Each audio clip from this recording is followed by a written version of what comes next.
ይህ የኢትዮ ግዕዝ የሆሮስኮፕ ቻናል ነው። የካፕሪኮርን የካቲት 2018 የሆሮስኮፕ ትንታኔ። የገንዘብ በረከት እና የቤተሰብ መሰረት የምታጸኑበት ወር።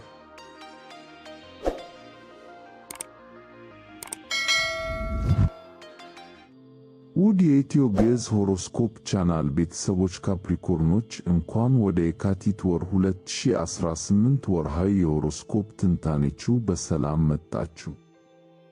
ታጋሾቹ እና ብርቱዎቹ የካፕሪኮርን ኮከብ ተወላጆች እስኪ ንገሩን፣ የደከማችሁበት ሥራ ፍሬ አፍርቶ የገንዘብ ኪሳችሁ ሲሞላ እና ለዓመታት ሲያናውጣችሁ የነበረው የቤትና የቤተሰብ ጉዳይ መረጋጋት ሲያገኝ ማየት ትፈልጋላችሁ?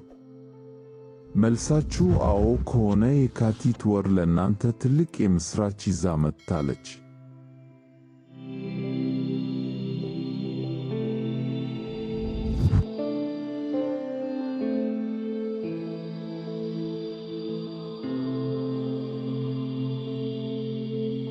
ይህ ወር ለእናንተ ተራ ወር አይደለም። ከ2010 ዓመተ ምህረት ወዲህ ለመጀመሪያ ጊዜ በአኳሪየስ የሚከሰት የፀሐይ ግርዶሽ የገንዘብ ቤታችሁን ሊያጥለቀልቀው ነው። ዛሬ በዚህ ቪዲዮ የካቲት 1 ቀን ከሚወጣው የሊዮ ሙሉ ጨረቃ ጀምሮ እስከ ወሩ መጨረሻ ያለውን አስደሳች ጉዞ በዝርዝር እንመለከታለን። በተለይ በቤተሰባችሁ እና በገቢ ምንጫችሁ ላይ የሚመጣውን ታሪካዊ ለውጥ ስለምነግራችሁ እስከ መጨረሻው አብራችሁን ቆዩ። ይህ የኢትዮ ግዕዝ የሆሮስኮፕ ቻናል ነው። የተሻሉ የሆሮስኮፕ ትንታኔዎችን ወደ እናንተ ለማድረስ ያግዘን ዘንድ ቻናሉን ሰብስክራይብ፣ ላይክ እና ሼር ያድርጉ።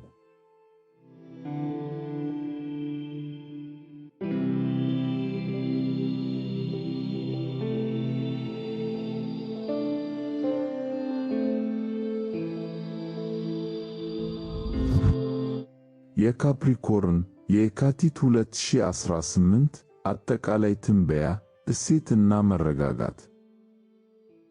ባለፈው በጥር 24 ላይ የወጣው የሊዮ ሙሉ ጨረቃ በእናንተ 8ኛ ቤት ላይ ያርፋል። ይህ ቤት ምስጢርን፣ ጥልቅ ስሜትንና የጋራ ሀብትን የሚገዛ ነው። ለረጅም ጊዜ ሲያታግላችሁ የነበረ የዕዳ ክፍያ ወይም የውል ስምምነት በዚህ ቀን መቋጫ ሊያገኝ ይችላል። ይህ ጊዜ ስሜታችሁ የሚናወጥበት ሊሆን ይችላል። ምናልባትም በግንኙነታችሁ ውስጥ ከሁሉም ልስጥ ወይስ ልተወው የሚል የውሳኔ ሰዓት ሊሆን ይችላል። 8ኛ ቤት መለወጥን ወይም ትራንስፎርሜሽንን ያመለክታል። የቆዩ ፍርሃቶችን አውጥታችሁ በመጣል ራሳችሁን ነፃ የምታወጡበት ቀን ነው። ጥር 26 ላይ ዩራነስ በታውረስ ምልክት ጉዞውን ወደፊት መጀመሩ ደግሞ የፈጠራ ሥራችሁ እና የልባችሁ ፍላጎት እንዲነቃቃ ያደርገዋል። ያቆማችሁት ፕሮጀክት ካለ አሁን መልሳችሁ ጀምሩት። ዓለም የእናንተን የተለየ ክህሎት የምታይበት ጊዜ ደርሷል።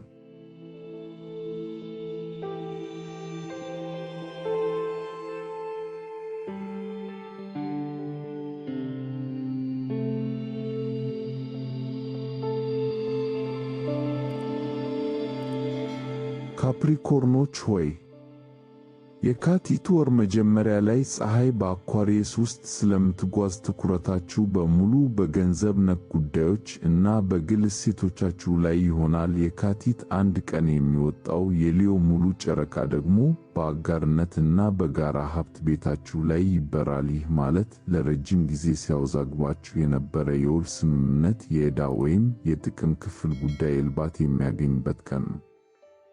የካቲት 10 ቀን በአኳሪየስ የሚወጣው አዲስ ጨረቃ እና የፀሐይ ግርዶሽ ደግሞ ሕይወታችሁን የሚቀይር አጋጣሚ ይዞ ይመጣል። አዲስ የገቢ ምንጭ ወይም ያልታሰበ የኢንቨስትመንት ዕድል ሊፈጠርላችሁ ይችላል። የእሳት ፈረስ ዓመት የሚጀምረውም በዚሁ ቀን ስለሆነ ሕይወታችሁ በአዲስ ወገግታና ጥንካሬ ወደፊት መጓዝ ይጀምራል።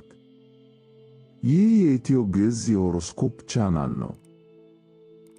የተሻሉ የሆሮስኮፕ ትንታኔዎችን ወደ እናንተ ለማድረስ ያግዘን ዘንድ ቻናሉን ሰብስክራይብ፣ ላይክ እና ሼር ያድርጉ።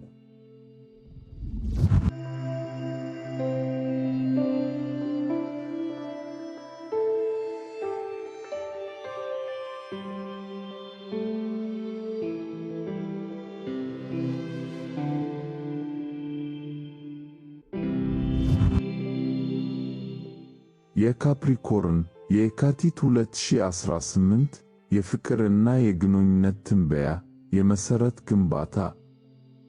ስለ ፍቅርና ቤት ስናወራ የካቲት ወር ለእናንተ በጣም ወሳኝ ነው። የካቲት 6 ቀን ሳተርን ወደ አሪስ ሲገባ ለሚቀጥሉት 2 ዓመታት የሚቆይ የቤትና የቤተሰብ መሰረት የማጠናከር ምዕራፍ ይጀምራል። ከቤተሰብ ጋር ያለባችሁን ግንኙነት የምታስተካክሉበት ወይም የመኖሪያ ቦታችሁን የምታጸኑበት ጊዜ ነው።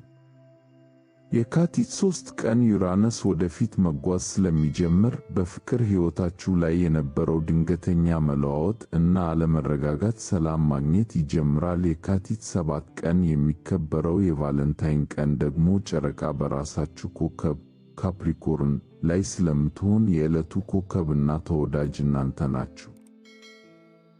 የምትፈልጉትን ጥልቅ እና እውነተኛ ፍቅር ለመግለጽም ሆነ ለመቀበል ከሁሉ የተሻለ ዕድል አላችሁ። ለነጠላዎች አዲስ ሰው የምታውቁት በአካባቢያችሁ በሚደረጉ ማኅበራዊ እንቅስቃሴዎች ወይም በትምህርት ስፍራዎች ሊሆን ይችላል።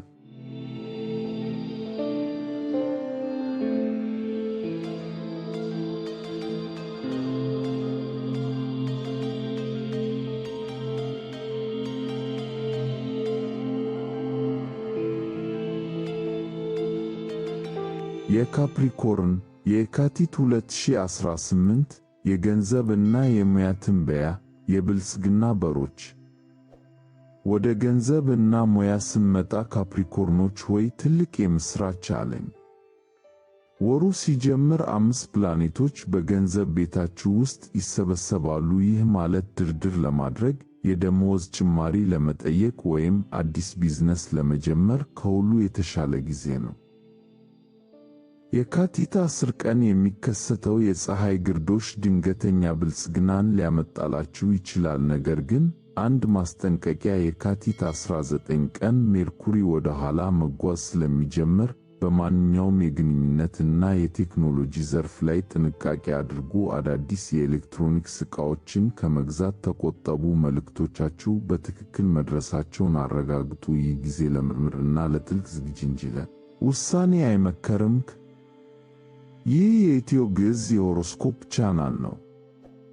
የተሻሉ የሆሮስኮፕ ትንታኔዎችን ወደ እናንተ ለማድረስ ያግዘን ዘንድ ቻናሉን ሰብስክራይብ፣ ላይክ እና ሼር ያድርጉ።